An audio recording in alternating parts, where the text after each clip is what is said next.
మరి దృశ్య రూపంలో ఉన్నాం కదా, అదృశ్య రూపంలో ఉన్న ప్రపంచాన్ని శాసించగలమా అంటే దేవుడి వాగ్దానం సెలవిస్తుంది, దేవుడి వాక్యం సెలవిస్తుంది, దేవుడి ప్రవచనం సెలవిస్తుంది, దేవుడు మనకిచ్చే అధికారం సెలవిస్తుంది. ఏంటంటే మీకు అధికారం ఇవ్వబడింది. ఆమేన్. మీ శత్రువు బలమంతటి మీద నేను మీకు అధికారము అనుగ్రహించి ఉన్నాను. ఆమేన్. మన శత్రువు ఎవరు? కనపడతాడు వాడు కదా? కనపడడు, వినపడతాడు. వాని కార్యాలు వినపడుతుంటాయి, వాని ప్రవర్తన కనపడుతుంటుంది, వాని క్రియలు కనపడుతుంటాయి, వాని కార్యకలాపాలు కనపడుతుంటాయి. అయితే మనం ఏం చేయాలా? అదృశ్య రూపంలో ఉన్నవాడు దృశ్య రూపంలో ఉన్న ప్రపంచాన్ని చెలిచివేస్తుంటే బాధ పెడుతుంటే ఏం చేయాలా? యేసు నామములో వాడిని వెళ్ళగొట్టే అధికారంలో మనం ఉన్నామా లేమా? ఉన్నాం. Praise the lord. అర్థమవుతుందా మీకు ఇప్పుడు? దృశ్య రూపంలో ఉన్న ప్రపంచంలో మనం జీవిస్తున్నాము, కానీ అదృశ్య రూపంలో ఉన్న ప్రపంచాలను మనము శాసించగల వారమై ఉన్నాము. ఆమేన్. శాసించవలసిన వారమై ఉన్నాము. Praise the lord. హల్లెలూయా.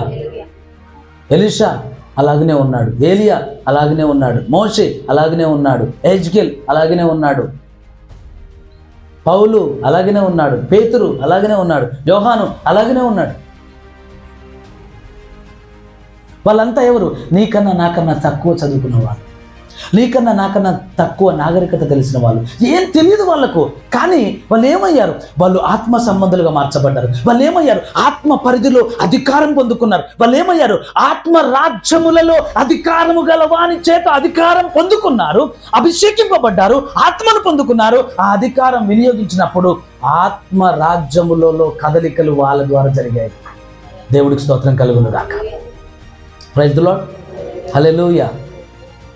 ఏలియా భూమి ఆకాశములను శాసించగలిగిన వాడిగా ఉన్నాడు. యెహోషువ సూర్య చంద్రులను శాసించగలిగిన వాడిగా ఉన్నాడు. యోనా వర్షమును ఆ తుఫానును శాసించగలిగిన వాడిగా ఉన్నాడు. పేతురు నీళ్ళ మీద నడిచేవాడిగా ఉన్నాడు.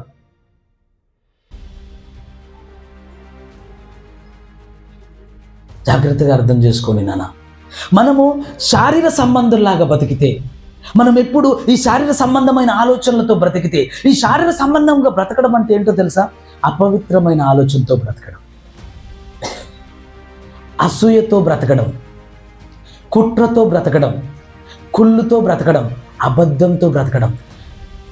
ఊహల్లో కూడా పాపము రాకుండా మనం సిద్ధం చేసుకోవాలా. Praise the lord.